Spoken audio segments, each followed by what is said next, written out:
Hello everyone. GS के ये सबसे महत्वपूर्ण टॉप 30 प्लस क्वेश्चंस हैं। इन क्वेश्चंस को हम लोग देखेंगे।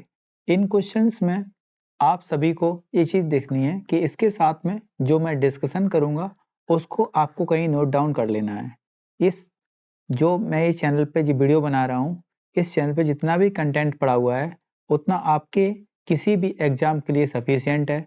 अगर आप मेरे सभी वीडियो देख लेंगे तो आपका कोई भी एग्ज़ाम हो, आपका सिलेक्शन नहीं रुकेगा, क्योंकि मैं जितना भी डिटेल में इसकी एक्सप्लेन करता हूँ, अगर आप उसको तैयार कर लेंगे तो आपका निश्चित रूप से कोई भी एग्ज़ाम जीएस के लिए नहीं रुकेगा। ठीक है? तो हम लोग इसी के साथ स्टार्ट करते हैं पहले क्वेश्चंस के साथ में। ठीक है? पहला क्वेश्चन है, भगत सिंह को फांसी की सजा सुनाने वाला न्यायाधीश कौन था?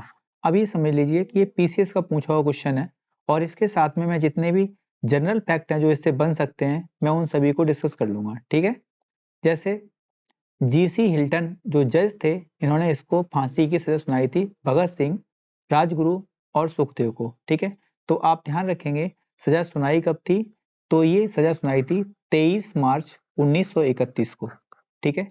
23 मार्च 1931 के दिन ये फांसी की सजा सुनाई गई थी और फांसी दी गई थी मतलब। और आप ध्यान रखेंगे इस चीज को कि जो लाहौर कॉन्स्पिरेसी थी, जो जिसको बोलते हैं हम लोग लाहौर षड्यंत्र, उस केस में इनको सजा दी गई थी। ठीक है?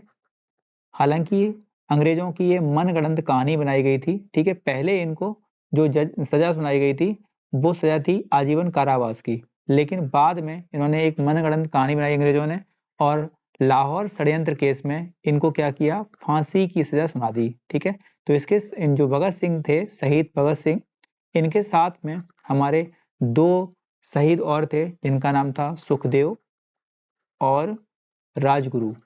ठीक है? आप सभी के नाम ध्यान रखेंगे, तीनों की डेट इंपॉर्टेंट है और तीनों के नाम भी इंपॉर्टेंट हैं। ठीक है? एक क्वेश्चन बनता है कि शहीद भगत सिंह का सबसे फेमस नारा कौन था? तो आप ध्यान रखेंगे नारा था इंकलाब जिंदाबाद। ठीक है? इंकलाब जिंदाबाद। यहां से ये क्वेश्चन बन जाएगा। ये देखिए, एक बात और समझना कि यहाँ पे जो भगत सिंह थे, इन्होंने अपने केस की जो मतलब कि एक तरीके से जो वकालत की थी वो खुद ही की थी। जो वकील होता है, वकालत इन्होंने खुद की थी। और अगर पूछ लेगा कि इनकी सहायता किसने की थी वकालत में, तो ये एक वकील थे, बहुत ही फेमस वकील थे जिनका नाम था आसफ अली। इंडिया के वो फेमस वकील हुए हैं आसफ अली। ठीक है? आप कह सकते हैं इनकी पत्नी का नाम था अरुणा आसफ अली, जो कि हमारे 1942 में जब गांधी जी ने भारत छोड़ो आंदोलन चलाया था, उस समय झंडा फहराने का काम किया था। ठीक है? तो आप ध्यान रखेंगे इस चीज को, सारी चीजें ध्यान रखेंगे। ठीक? अब आगे बढ़ जाए हम लोग। ठीक है? एक क्वेश्चन यहाँ से और बन जाता है कि शहीद भगत सिंह के गुरु का नाम क्या था? तो एक गुरु जो होते हैं वो कोई, इनके गुरु बहुत भयंकर वाले जो दाढ़ी वाले बाबा नहीं थे। इनके एक गुरु थे, मात्र 19 साल का एक नौजवान था, जिसको अंग्रेजों ने 1896 में फांसी की सजा दी थी और इनका नाम था करतार सिंह साराभा। ये क्वेश्चन पूछा हुआ है इसलिए मैं करवा रहा हूं आपको। ठीक है? करतार सिंह साराभा। इतना डिटेल में आपको कहीं नहीं मिलेगा, इसलिए आप इन सभी वीडियो को आप मन लगा कर देखिए। आपका एग्जाम कोई भी हो, रुकेगा नहीं आपका। ठीक है? दूसरा क्वेश्चन है, महात्मा गांधी के राजनीतिक गुरु कौन थे? देखिए, महात्मा गांधी के राजनीतिक गुरु पूछे गए हैं तो आप जानते हैं इनका नाम गोपाल कृष्ण गोखले। गोपाल कृष्ण गोखले जो वही व्यक्ति हैं जिन्होंने गोपाल 1905 में कांग्रेस की अध्यक्षता की थी। एक चीज ध्यान रखना कि जो गोपाल कृष्ण गोखले थे, इनके गुरु का नाम क्या था?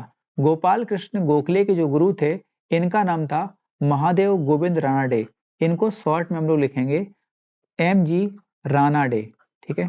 ये एक बहुत ही महान व्यक्तित्व है महाराष्ट्र के लिए। ठीक है? ये महाराष्ट्र से थे। ठीक है? और एक चीज ध्यान रखना, गोपाल कृष्ण गोखले के साथ में ही वो सॉरी जो एम जी रानाडे जो थे, इनके भी गुरु का नाम अगर पूछ लिया एग्जाम में तो आप ध्यान रखना इनके गुरु का नाम था शिशिर कुमार घोष। ठीक है? नाम ध्यान रखना, शिशिर कुमार घोष। और शिशिर कुमार घोष से एक क्वेश्चन आता है, आप ध्यान रखेंगे इस चीज को। शिशिर कुमार घोष से क्वेश्चन हमेशा बनता है कि इनकी पत्रिका का नाम क्या था, तो आप ध्यान रखेंगे इनकी पत्रिका का नाम बहुत पूछा जाता है। इनकी पत्रिका का नाम था अमृत बाजार पत्रिका। ये सभी क्वेश्चन आपके एग्जाम्स के लिए बहुत इंपॉर्टेंट हैं। तो महात्मा गांधी के राजनीतिक गुरु कौन थे? गोपाल कृष्ण गोखले। गोपाल कृष्ण गोखले एक और महान व्यक्तित्व के भी गुरु थे जिनका नाम था बाल गंगाधर तिलक। ठीक है, बाल गंगाधर तिलक आप जानते हैं, बहुत ही फेमस व्यक्तित्व हैं। ठीक है, ठीक है, तिलक जी के साथ में 1916 में इन्होंने होम रूल लीग की स्थापना की थी। ठीक है, और मांडले जेल में इन्होंने जो गीता रहस्य नाम की बुक लिखी थी, जिसको आप जानते हैं। ठीक है, बहुत सारी चीजें हैं बाल गंगाधर तिलक के बारे में। ये एक प्रमुख व्यक्तित्व है गरम दल का। ठीक है, ध्यान रखेंगे। अब आगे देखेंगे किस एक्ट को बिना अपील, बिना वकील और बिना दलील का कानून कहा गया। तो ये क्वेश्चन कई बार एग्जाम में बना हुआ है, इसलिए आप यहाँ पे देखेंगे। तो ये था रॉलेट एक्ट, जो कि कब आया था? तो 1919 में ये आया था रॉलेट एक्ट। आप जानते हैं इसे हमारे यहाँ काला कानून भी कहा गया। क्या कहा गया? काला कानून भी कहा गया। अब यहाँ से जितने भी क्वेश्चन बन सकते हैं, मैं उन सभी को काला क्वेश्चन देख लेंगे। देखिए, जो रॉलेट एक्ट था, इसी के विरोध में दो व्यक्तियों ने पंजाब में आंदोलन किया। नाम था डॉक्टर सत्यपाल मलिक। आप ये कहीं नोट कर लेना, जिससे कि आपके सभी एग्जाम्स में फायदा देगा। सत्यपाल मलिक। और दूसरे व्यक्ति का नाम था डॉक्टर सैफुद्दीन किचलू। डॉक्टर सैफुद्दीन किचलू। ठीक है, और जब इन दो व्यक्तियों ने आंदोलन किया तो इसी के बाद इनको गिरफ्तार कर लिया गया।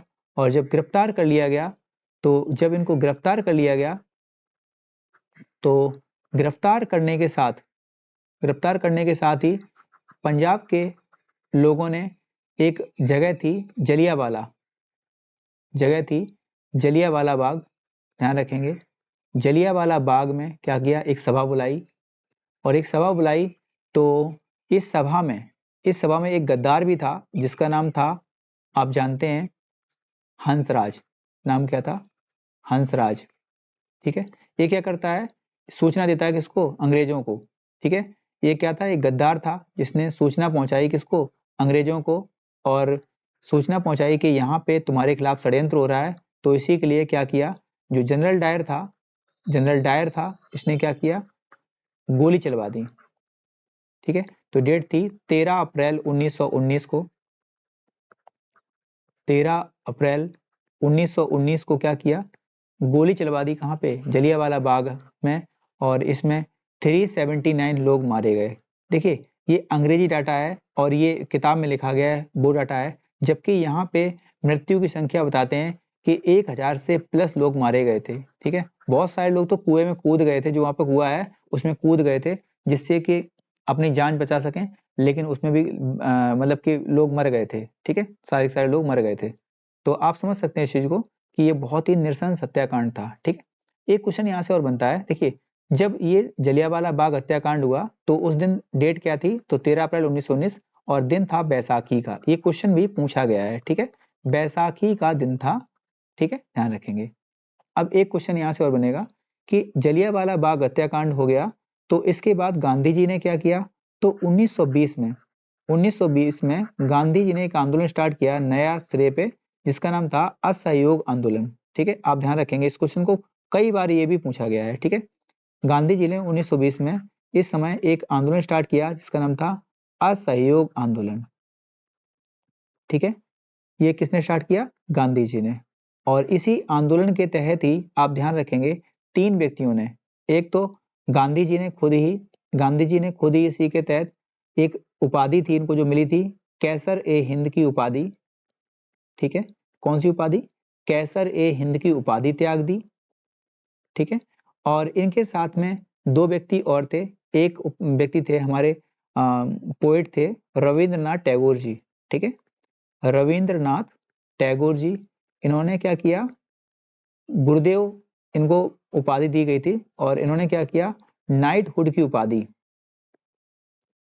जो कि अंग्रेजों के द्वारा प्रदान की जाती है, नाइटहुड की उपाधि भी त्याग दी। और एक साथ में व्यक्ति और ध्यान रखना, जिसका नाम था जमुना लाल बजाज। जमुना लाल बजाज। ठीक है, गांधी जी इन्हें अपना 5वां पुत्र भी मानते थे और इन्होंने क्या किया, अपनी राय बहादुर की उपाधि त्याग दी। ठीक है, राय बहादुर की उपाधि त्याग दी। ये सभी क्वेश्चन आप कहीं नोट कर लेना। ठीक है, ये सारे क्वेश्चन आए हुए हैं एग्जाम्स में। ठीक है, तो अब हम आगे बढ़ जाते हैं। चौथा क्वेश्चन है, आप ध्यान रखेंगे इस चीज को। मैं जितना भी आपसे डिस्कस कर रहा हूँ इन सभी क्वेश्चंस को आपको रेडी करना है। ठीक है, तो मैं आपसे बढ़ूंगा 4 नंबर क्वेश्चन पे। देखिए, डंडा फौज का गठन किसने किया था? तो देखिए, डंडा फौज का गठन जो है ये रॉलेट एक्ट के विरोध में ही किया गया था। जो हालांकि आप ध्यान रख सकते हैं, जलियांवाला बाग जब हत्याकांड हो चुका था, इसके बाद क्या हुआ, 1919 में यहाँ पे एक व्यक्ति था चमनदेव, जिसने पंजाब में डंडा फौज का गठन किया था। ठीक है, ध्यान रखेंगे। निरंकारी आंदोलन की शुरुआत किसने की थी? तो निरंकारी आंदोलन जो था ये एक आंदोलन ऐसा था जो सिखों के द्वारा चलाया गया था और इसमें बहुत ही फेमस बाबा दयाल दास थे। ठीक है, बाबा दयाल दास थे और इन्होंने इस आंदोलन को 1851 में इसको स्टार्ट किया था। ये बहुत ही फेमस आंदोलन था, ध्यान रखेंगे। ठीक है, आगे देखिए, सबसे कम उम्र में फांसी की सजा प्राप्त करने वाला क्रांतिकारी कौन था? ठीक है, तो सबसे कम उम्र में फांसी की सजा सुनाई गई थी खुदीराम बोस को, जो कि मात्र 18 वर्ष की अवस्था में। देखिए, ये अंग्रेजों के अकॉर्डिंग है, अपने यहाँ पे इसको 17 वर्ष माना गया है। ठीक है, 18 वर्ष की अवस्था में खुदीराम बोस को 1908 में, ध्यान रखना, 1908 में इनको फांसी की सजा सुना दी गई थी। ठीक है, इनकी भी क्वेश्चन बन जाता है कभी कभी, इनको जो फांसी की सजा हुई है कहाँ सुनाई गई थी? तो ये जगह थी मुजफ्फरपुर जेल, बिहार में जगह है मुजफ्फरपुर जेल, जहां पर इनको क्या हुआ था, फांसी दी गई थी, मुजफ्फरपुर जेल। ठीक है, मुजफ्फरपुर जेल भी अमर हो गई ऐसे व्यक्ति को पाकर। आगे देखिए, जलियांवाला बाग हत्याकांड के विरोध में कैसर ए हिंद की उपाधि ले तो चुके थे हालांकि। देखिए, कैसर ए हिंद की उपाधि गांधी जी को क्यों दी गई थी? तो आप ध्यान रखेंगे, 9 जनवरी 1915 को गांधी जी साउथ अफ्रीका से क्या करते हैं, एंट्री मारते हैं, कहाँ पे, इंडिया में आते हैं। और इन्होंने इंडियंस को कहा कि जो एक प्रथम विश्व युद्ध चल रहा था 1914 से लेकर 18 तक, फर्स्ट वर्ल्ड वॉर चल रहा था, तो इसमें क्या किया, इन्होंने कहा कि अंग्रेजों की सहायता करो। इंडियंस के जो नौजवान थे उनसे कहा, क्या कहा कि जो अंग्रेज हैं इनकी सहायता करो, जिससे अंग्रेज हमें क्या करेंगे, आजादी दे देंगे। लेकिन आजादी के बदले में दे क्या रहे थे हम, अपनी पूरी की पूरी जवानी। तो इसी की वजह से गांधी जी को यहाँ के लोगों ने क्या कहा, भर्ती करने वाला सार्जेंट, ध्यान रखना। ठीक है, भर्ती करने वाला सार्जेंट कहा। ठीक है, तो इसी के बदले में जब अंग्रेज खुश हुए तो अंग्रेजों ने खुश होकर गांधी जी को कैसर ए हिंद की उपाधि से नवाजा। ठीक है, तो आप ध्यान रखेंगे कि बाद में जलियांवाला बाग हत्याकांड हुआ, जिसके बाद इन्होंने असहयोग आंदोलन स्टार्ट किया 1920 में, जिसके तहत 3 लोगों ने उपाधि त्यागी थी, उसमें भी नाम था गांधी जी का, जिसको आप जानते हैं। ठीक है, गदर पार्टी की स्थापना किसने की थी? तो गदर पार्टी की स्थापना लाला हरदयाल ने की थी और इसकी स्थापना सैन फ्रांसिस्को में हुई थी और 1913 में इसकी स्थापना हुई थी। ठीक है, ध्यान रखेंगे इस चीज को, सारे क्वेश्चन पूछे हुए हैं तो मैं आप ध्यान रखेंगे। फॉरवर्ड ब्लॉक के संस्थापक कौन थे? देखिए, गांधी जी को, सॉरी, सुभाष चंद्र बोस जी को 2 बार कांग्रेस का अध्यक्ष बनाया गया, 1938 और 1939 में। हालांकि 1939 में आप जानते हैं कॉन्स्पिरेसी हुई थी, बहुत ही ज्यादा मतलब कि एक तरीके से झगड़ा टाइप में हो गया था 1939 में, गांधी जी से ही डायरेक्टली देखा जाए तो। हालांकि मैं आपको समझा देता हूँ। देखिए, 1938 में हरिपुरा, सुभाष चंद्र बोस जो थे हरिपुरा अधिवेशन में कांग्रेस के अध्यक्ष बने और 1939 में जो अधिवेशन था कांग्रेस का, त्रिपुरी अधिवेशन। ठीक है, इसे त्रिपुरी संकट के रूप में भी जाना जाता है। ठीक है, क्वेश्चन पूछ लेगा त्रिपुरी संकट कब हुआ था, तो आप डेट लगाना 1939। ठीक है, 1939। अब यहाँ समझ लीजिए एक बात, देखिए जो हरिपुरा था यहाँ पे तो सुभाष चंद्र बोस जी अध्यक्ष बन गए थे, लेकिन 1939 में क्या होता है कि इस समय 2 व्यक्ति चुनाव में उतरते हैं और चुनाव के आधार पे ही अध्यक्ष बनाया जाएगा, ये कहा गया। देखिए, एक तरफ थे सुभाष चंद्र बोस जी, ठीक है, सुभाष चंद्र बोस जी, और एक तरफ थे गांधी जी के द्वारा खड़े हुए व्यक्ति थे पट्टाभी सीतारमैया, ठीक है, पट्टाभी सीतारमैया। तो हुआ क्या कि पट्टाभी सीतारमैया इसमें गांधी जी की ओर से खड़े थे, लेकिन फिर भी वोटों में ये हार जाते हैं, ठीक है, ये हार जाते हैं और सुभाष चंद्र बोस जी को क्या किया गया, अध्यक्ष चुन लिया गया। लेकिन होता क्या है, इसी के बाद गांधी जी ने एक वक्तव्य दिया था, आप जानते हैं इसको, इसमें कहा था गांधी जी ने, क्या कहा कि पट्टाभी सीतारमैया की हार मेरी व्यक्तिगत हार है, ठीक है। गांधी जी ने एक वक्तव्य दिया जिसमें क्या कहा था, आप ध्यान से सुन लीजिए, मैं लिख नहीं रहा हूं यहाँ पे। पट्टाभी सीतारमैया की हार मेरी व्यक्तिगत हार है, जिसके बाद जवाहरलाल नेहरू जो है इन पे दबाव बनाते हैं सुभाष चंद्र बोस पे, और इन्होंने क्या किया, इस जो अध्यक्ष बने थे यहाँ से इस्तीफा दिया, और इस्तीफा दिया तो इसके बाद इन्होंने 1939 में ही फॉरवर्ड ब्लॉक नामक संस्था की स्थापना की, ठीक है।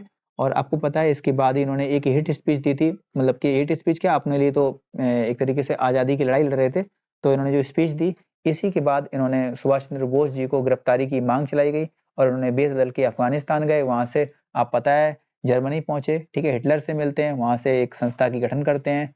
बाकी बात तो बहुत सारे काम है, अब कभी फिर बताऊंगा, ठीक है। तो अभी आप यहाँ से 10 नंबर क्वेश्चन पे चलते हैं। कांग्रेस का विभाजन कब व किन दलों में विभक्त हुई है? देखिए, कांग्रेस कॉन्स्पिरेसी या फिर कह सकते हैं कांग्रेस का जो विघटन हुआ था, तो 1907 में एक अधिवेशन होता है जिसको हम लोग जानते हैं सूरत अधिवेशन के नाम से। यहाँ पे क्या होता है, कांग्रेस दो दल में टूटती है, एक था गरम दल और एक था नरम दल, ठीक है। गरम दल और नरम दल में क्या खासियत थी, देखिए, नरम दल के लोग आराम से अपनी लिखित में मांग दिया करते थे, किसको, अंग्रेजों को, और ये लोग कोई भी दंगा फसाद नहीं करते थे, अगर अंग्रेज मना भी कर देते तो भी, ना माने तो कोई दिक्कत नहीं है, सिर्फ चिट्ठी लेके भेजा करते थे, मान लें तो ठीक है, नहीं मान लें तो कोई प्रॉब्लम नहीं है इनको। लेकिन गरम दल वाले सोचते, क्या कहते थे कि कोई, इनसे हम भीख नहीं मांग रहे हैं, हमारा देश है, हम अपना हक मांग रहे हैं, इसीलिए ये लोग क्या करते थे, अपने अपनी बात को मनवाने के लिए अंग्रेजों पे दबाव बनाते थे, ठीक है। और इसमें सबसे फेमस नाम है लाल बाल पाल का, ठीक है, ध्यान रखेंगे, लाल बाल पाल, लाला लाजपत राय, बिपिन चंद्र पाल और बाल गंगाधर तिलक जी, इसमें तीन महान व्यक्तित्व थे, आप ध्यान रखेंगे, ठीक है। और नरम दल में बहुत सारे थे, फिरोज शाह मेहता हो गए, मोतीलाल नेहरू, ठीक है, चित्तरंजन दास, बहुत सारे लोग थे इसमें, ठीक है। तो पहली बार कांग्रेस कब टूटी, तो 1907 में, और ये बाद में जुड़ी कब, तो आप ध्यान रखेंगे 1916 में एक अधिवेशन होता है लखनऊ अधिवेशन, ठीक है, जहां पे क्या होता है, लखनऊ में कांग्रेस का फिर से जुड़ाव हो जाता है, और नरम दल नरम दल और गरम दल और साथ में मुस्लिम लीग, ये तीनों का विलय होता है, ठीक है, आप ध्यान रखेंगे, ठीक है। और इसमें अहम भूमिका निभाई थी बाल गंगाधर तिलक जी ने और एनी बेसेंट जी ने, ठीक है। और इसी के बाद इनको एक परिणाम भी दिया गया, एनी बेसेंट को 1917 में कांग्रेस का अध्यक्ष भी बनाया गया, ठीक है। हम लोग आगे बढ़ते हैं। कांग्रेस के प्रथम मुस्लिम अध्यक्ष कौन थे?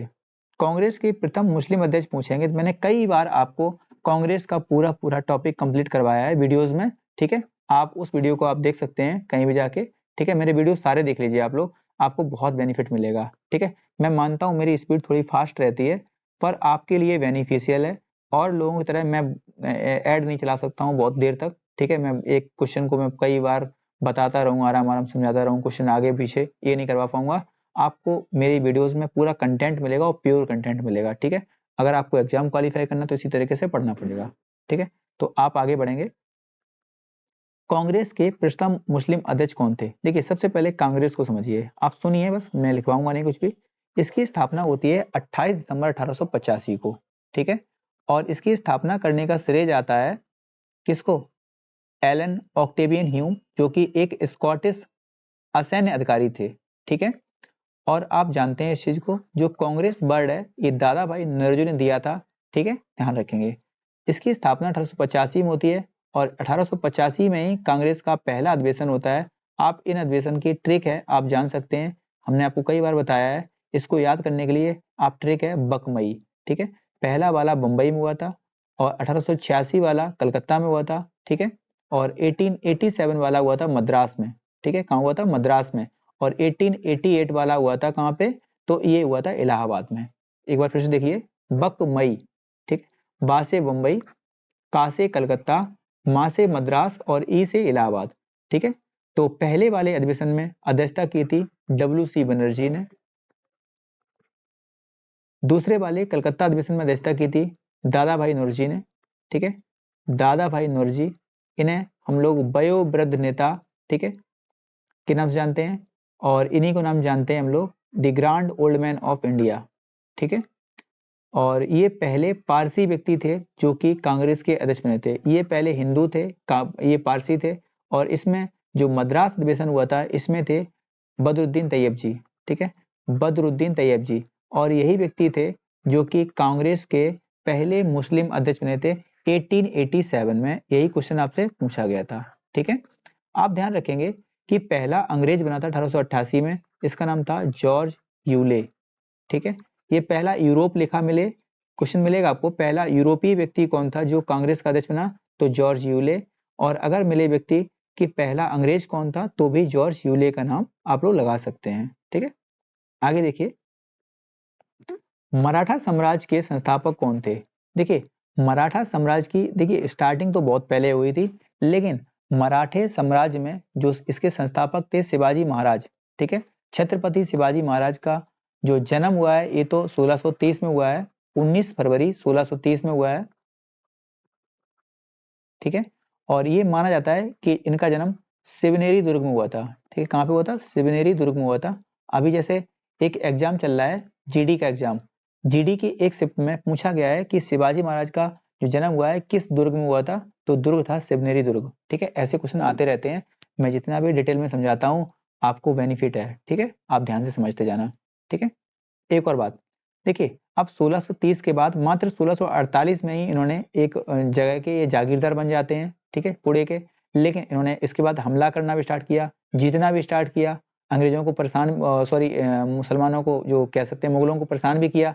लेकिन यहाँ से होता क्या है, ये जब अपना राज्याभिषेक करवाते हैं वहीं से माना जाता है कि मराठा साम्राज्य की स्टार्टिंग हुई है।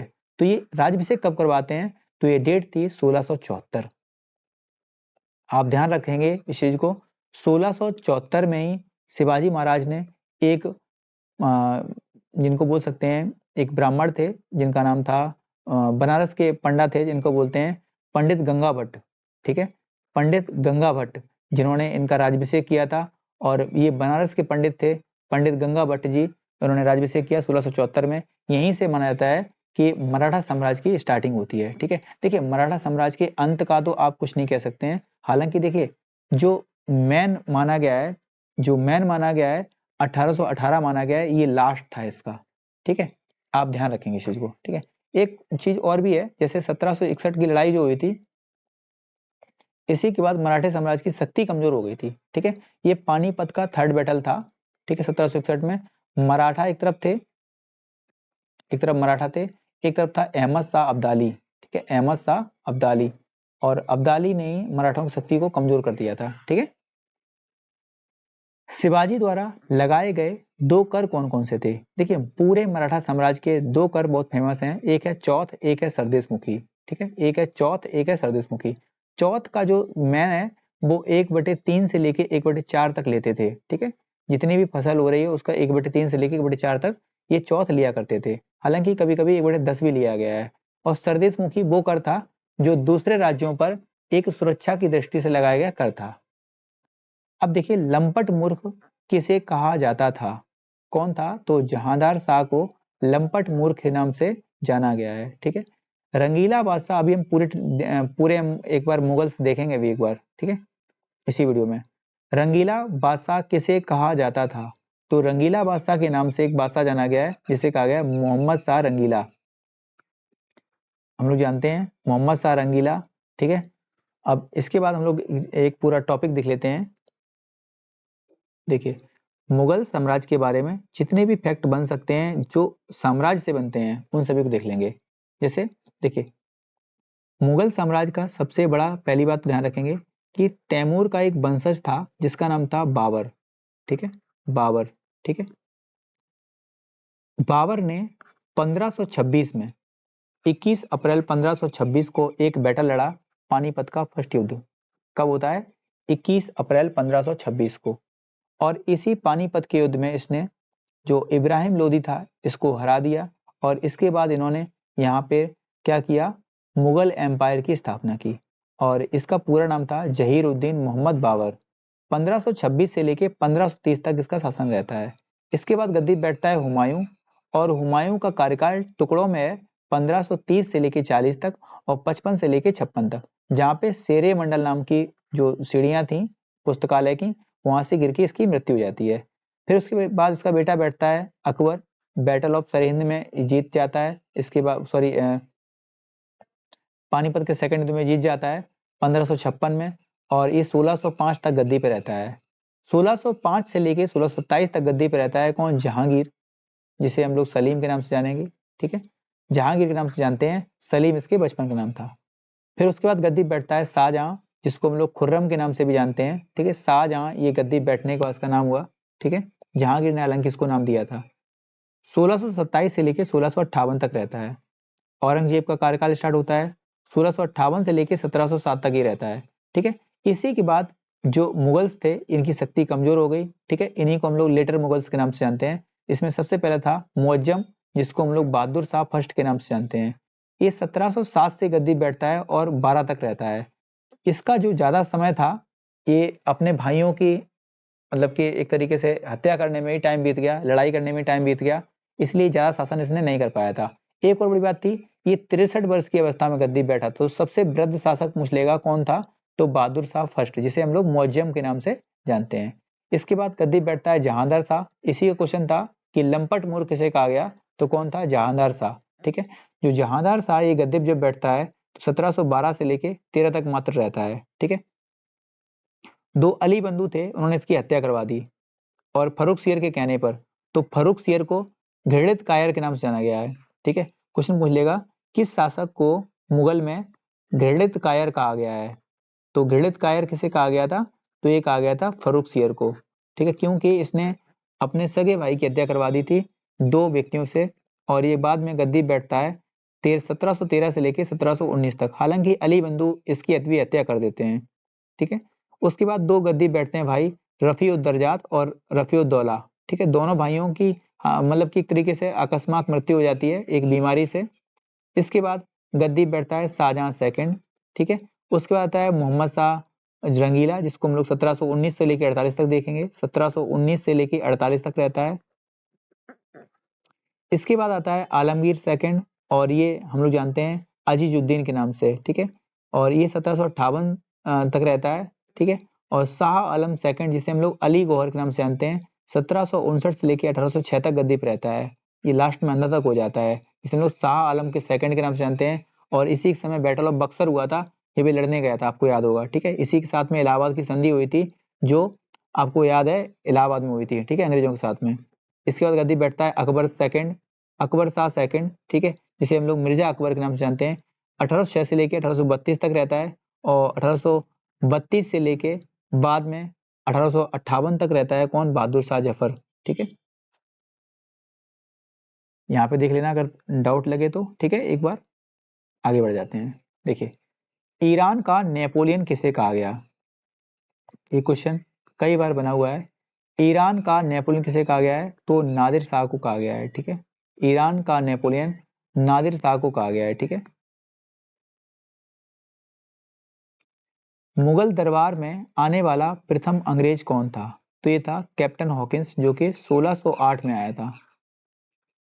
अगर क्वेश्चन पूछ ले कि भारत का नेपोलियन किसे कहा गया है, ये मैं याद कर रहा था क्वेश्चन को, कौन सा क्वेश्चन हो जाएगा कि भारत का नेपोलियन किसे कहा गया है, तो आप नाम लगाएंगे किसका, समुद्रगुप्त का।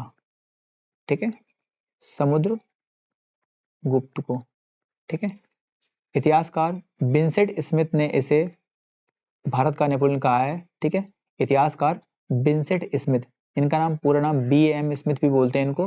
ठीक है, एक क्वेश्चन ध्यान रखना, इसी को धरणी बंद के नाम से भी जाना गया है। ठीक है, धरणी बंद के नाम से भी जाना गया है। मुगल दरबार में आने वाला प्रथम अंग्रेज कौन था, तो कैप्टन हॉकिंस हो जाएगा 1608 में, और सर टॉमस रो आया था 1615 में। ठीक है, टॉमस रो आया था। गुरुमुखी लिपि का आरंभ किसने किया था, तो ये थे गुरु अंगद देव, जो कि सिखों के 5वें गुरु थे, 5th, ठीक है, ध्यान रखेंगे। जहांगीर ने इनको फांसी दी थी। खालसा पंथ की स्थापना किसने की थी? तो ये थे सिखों के 10वें गुरु थे गुरु गोबिंद सिंह, ठीक है, 10th गुरु थे, नाम क्या था? गुरु गोबिंद सिंह, ठीक है।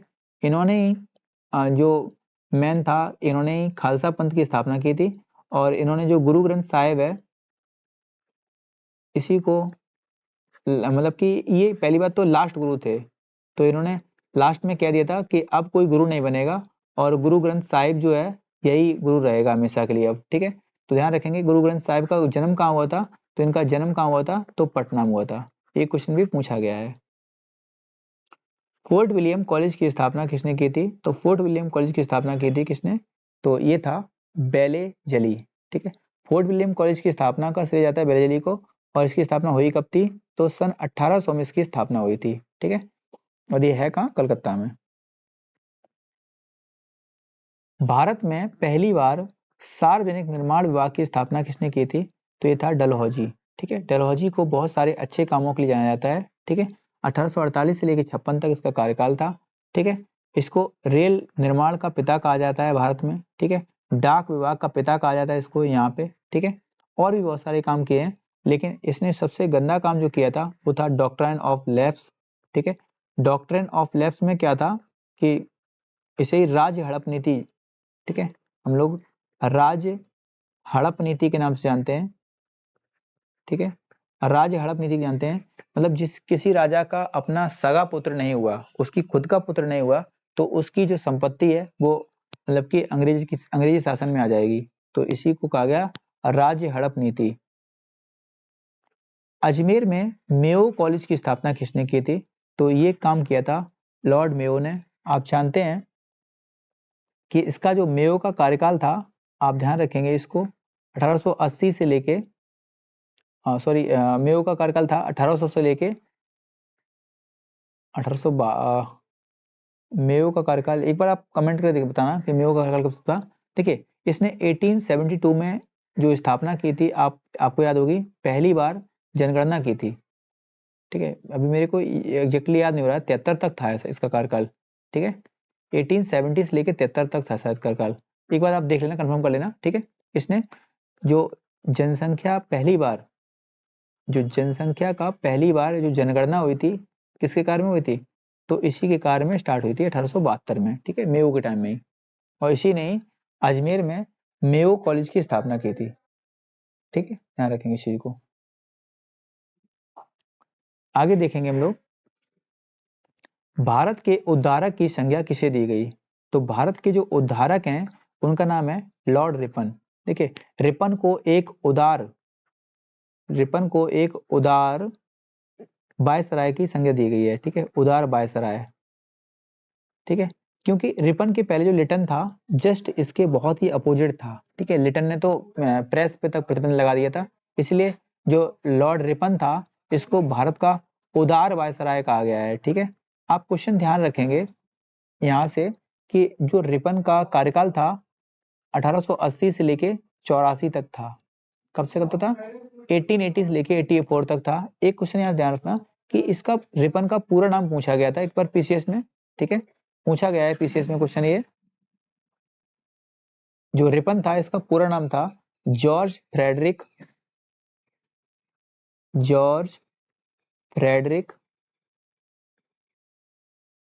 सैमुअल, ठीक है, और रॉबिन्सन, सैमुअल रॉबिन्सन, ठीक है। इसमें थोड़ा लिखने में बनता नहीं है, आप लोग देख लेना, ठीक है। जॉर्ज फ्रेडरिक सैमुअल रॉबिन्सन, ठीक है। अब आगे देखिए, इसमें देखिए शिमला समझौता कब हुआ था? तो शिमला समझौता हुआ था 1945 में। इसका समझौते का मेन श्रेय जाता है, इसका हुआ क्यों था समझौता? पाकिस्तान की अलग मांग कर रहे थे मुस्लिम लीग, इसीलिए मुस्लिम लीग जो थी और यहाँ पे कांग्रेस, इन दोनों के लिए ही एक समझौता कराया गया था, जो कि शिमला समझौते के नाम से जाना जाता है। हालांकि मुस्लिम लीग का लीड कर रहे थे जिन्ना जी, और कांग्रेस को लीड कर रहे थे मौलाना अबुल कलाम आजाद, ठीक है, मौलाना अबुल कलाम आजाद, और दूसरी तरफ थे जिन्ना, और इन दोनों को ही शिमला समझौते में भेजा गया था। लेकिन शिमला समझौते में कोई खास परिणाम नहीं निकला, क्योंकि जो मुस्लिम लीग थी इसका अड़ियल रुख था कि पाकिस्तान बनाना ही है, तो इसीलिए ये समझौता फेल हो जाता है 1945 में। ये होता है शिमला में, इसीलिए इसे शिमला समझौते के नाम से जाना जाता है। ठीक है, आप ध्यान से मेरी सारी बात समझना। ये क्वेश्चन पूछा गया है कि कांग्रेस को लीड किसने किया था शिमला समझौते के समय, तो कौन था? मौलाना अबुल कलाम आजाद, जो कि भारत के पहले शिक्षा मंत्री भी बनते हैं। स्वतंत्र भारत का प्रथम गवर्नर जनरल कौन था? तो ये कौन था? तो ये था लॉर्ड माउंटबेटन। ठीक है, अब यहाँ सारे देख लीजिए एक बार आप, देखिए ध्यान से देखना है इस चीज को, क्योंकि ये इंपॉर्टेंट है, ये क्वेश्चन कई बार इसमें आया हुआ है। ट्रिक है इसकी, रॉबर्ट है विलियम की मौसी। देखिए, रॉबर्ट से हो जाएगा रॉबर्ट क्लाइव, है से हो जाएगा हेस्टिंग्स, विलियम से हो जाएगा विलियम बेंटिक, की से हो जाएगा कैनिंग, और मौ से हो जाएगा माउंटबेटन, और सी से हो जाएगा सी राजगोपालाचारी।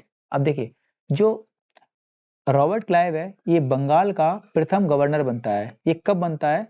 तो ये डेट थी 1757।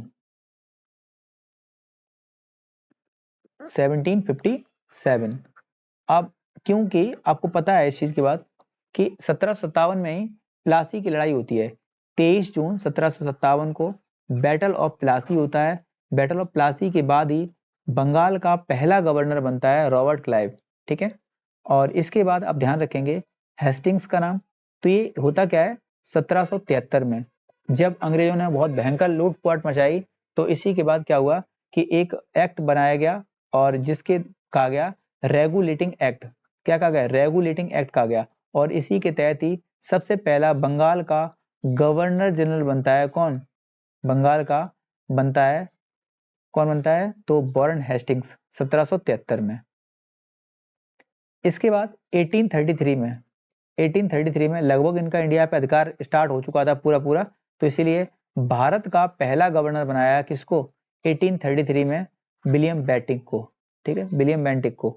ठीक है, अब आपको पता है कि जब 1857 का जो महासंग्राम होता है, हम लोग जानते हैं भारत का प्रथम स्वतंत्रता संग्राम। ठीक है, और 1858 में इसी युद्ध के बाद 1858 में क्या हुआ? भारत का प्रथम वायसराय बनाया जाता है। ठीक है, तो कौन था वो? कैनिंग। जब इंडिया स्वतंत्र हो गया मतलब कि 1947 में, इसके बाद 1947 के बाद जो पहला गवर्नर जनरल बनाया गया, यहाँ से वायसराय पद हटा दिया गया और गवर्नर जनरल बनाया गया इंडिया जब स्वतंत्र होने के बाद, तो कौन बनता है? माउंटबेटन। ठीक है, इसके बाद माउंटबेटन ने इस्तीफा दिया जब लास्ट में, तो इसके बाद बना दिया सी राजगोपालाचारी को। और सी राजगोपालाचारी के बारे में आप ध्यान रखेंगे, ये भारत के प्रथम, भारत का पहला भारतीय गवर्नर जनरल कौन था? भारत का ही, भारत में कौन था? तो ये थे सी राजगोपालाचारी जी, और इन्हें हम लोग राजा जी के नाम से भी जानते हैं। ठीक है, राजा जी के नाम से भी जानते हैं। स्वतंत्र भारत के प्रथम गवर्नर जनरल कौन था? तो कौन हो जाएगा? माउंटबेटन। और पूछ लेगा भारतीय कौन था? तो सी राजगोपालाचारी। आगे देखेंगे, तात्या टोपे का वास्तविक नाम क्या था? तो इनका वास्तविक नाम था रामचंद्र पांडुरंग। ठीक है, हम लोग कुछ नाम देखेंगे जो इंपोर्टेंट नाम है। जैसे वाल्मीकि का नाम क्या था? रत्नाकर था। आप ध्यान रखेंगे सारे नाम, पर रत्नाकर था। चैतन्य महाप्रभु का नाम था विशंबर। गुरु अंगद देव का नाम था लहना। ठीक है, जो सेकंड गुरु थे, ध्यान रखेंगे। रामकृष्ण परमहंस का नाम था गदाधर चट्टोपाध्याय। ये क्वेश्चन बहुत बार रिपीट है। ठीक है, रामकृष्ण परमहंस स्वामी विवेकानंद जी के गुरु थे। ठीक है, और इन्होंने रामहंस के लिए ही एक रामकृष्ण मिशन की स्थापना की थी 1897 में। और स्वामी विवेकानंद जी का नाम था नरेंद्र नाथ दत्त जी। ठीक है, नाना फडणवीस का नाम था बालाजी जनार्दन भानु। यहाँ पे तात्या टोपे कर लेना। ठीक है, तांतिया टोपे लिखा है तो भी सही है हालांकि, लेकिन तात्या टोपे, तात्या टोपे का नाम था रामचंद्र पांडुरंग। क्या नाम था? रामचंद्र पांडुरंग टोपे। लक्ष्मीबाई का नाम क्या था? मणिकर्णिका, या हम लोग बचपन में मनु के नाम से भी जानते थे। तानसेन का नाम था रामतनु पांडे। बीरबल का नाम बहुत फेमस महेश दास, जो कि ब्राह्मण समुदाय से थे।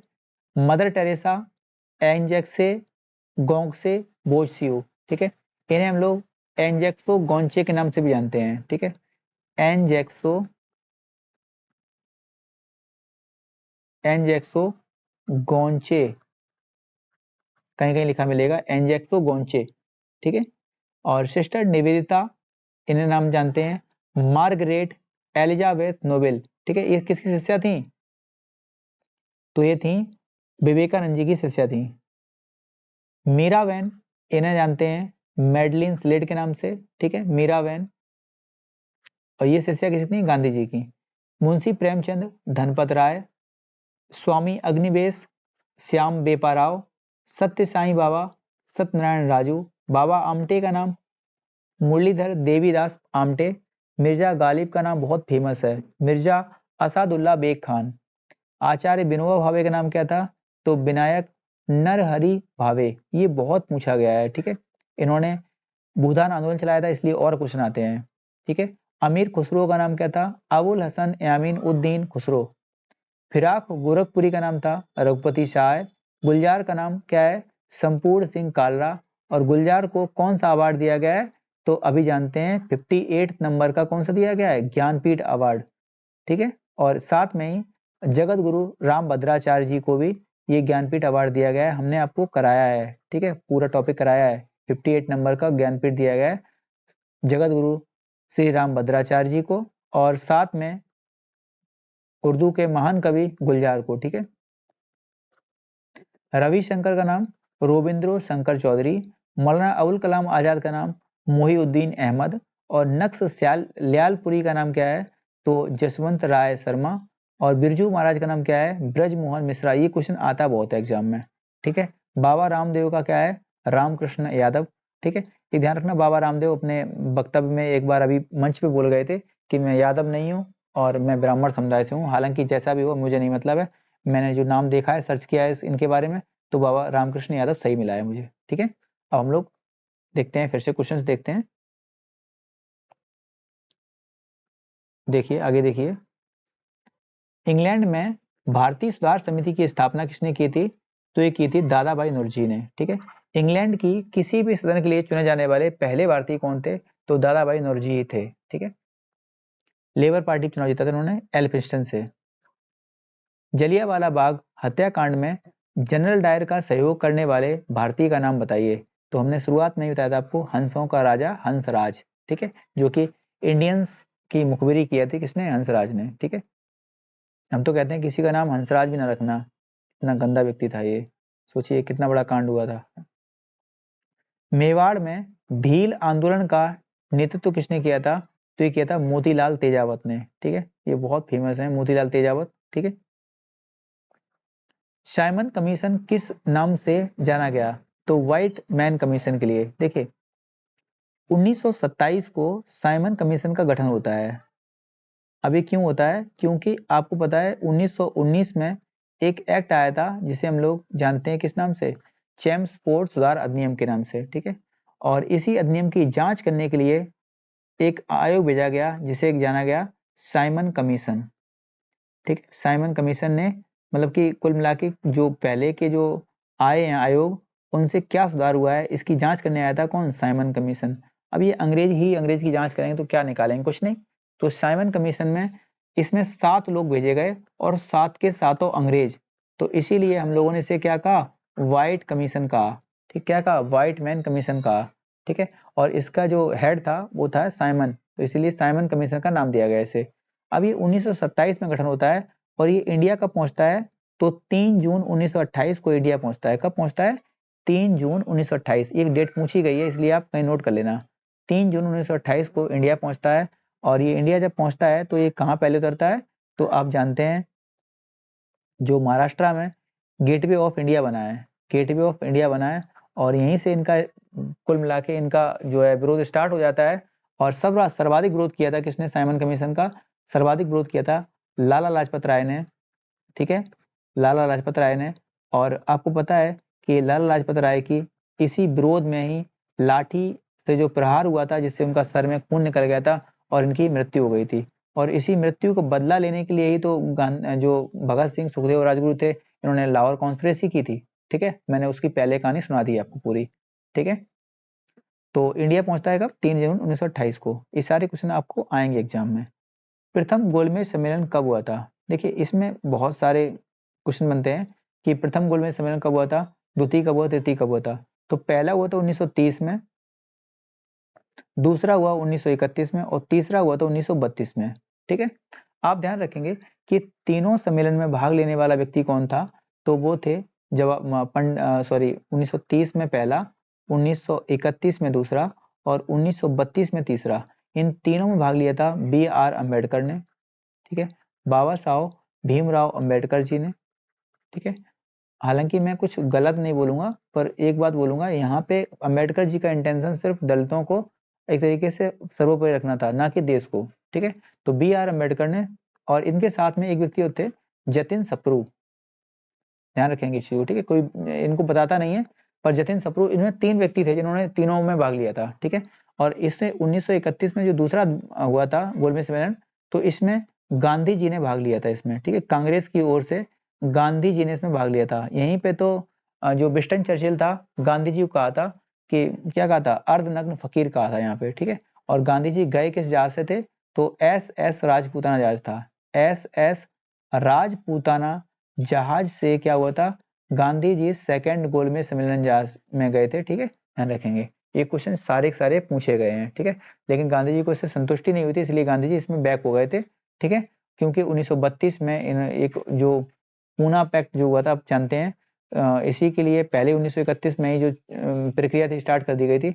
जो वहां का जो तीनों गोलमेज सम्मेलन में PM था इंग्लैंड का, ये क्वेश्चन पूछा गया है कि तीनों गोलमेज सम्मेलन के समय कौन PM था इंग्लैंड का, तो ये था, नाम इसका क्या था, रैमजे, हाँ याद नहीं आ रहा था मेरे को, रैमजे मैकडोनाल्ड। ठीक है, मैकडोनाल्ड, इसी ने तो सांप्रदायिक जो मतदान था इसकी घोषणा की थी। ठीक है, जिसके बाद गांधी जी गुस्सा आ जाता है और वापस आ जाते हैं गांधी जी। ठीक है, हालांकि तीनों बाकी ने लिया था BR अम्बेडकर जी ने और जतिन सप्रू ने। ठीक है, और ये हमारे देश के बहुत बड़े वकील हुए हैं। ठीक है, तो उम्मीद करते हैं ये वीडियो आपको पसंद आएगा, और अगर आपको वीडियो पसंद आए तो आप किसी को शेयर कर देना। ठीक है, अगर वीडियो आपको पसंद आए तो शेयर कर देना और लाइक जरूर करके जाना। ठीक है, और अगर हो सके तो आप कुछ ना कुछ जरूर कमेंट जरूर करना कि वीडियो कैसा लगा आपको। ठीक है, थैंक यू दोस्तों।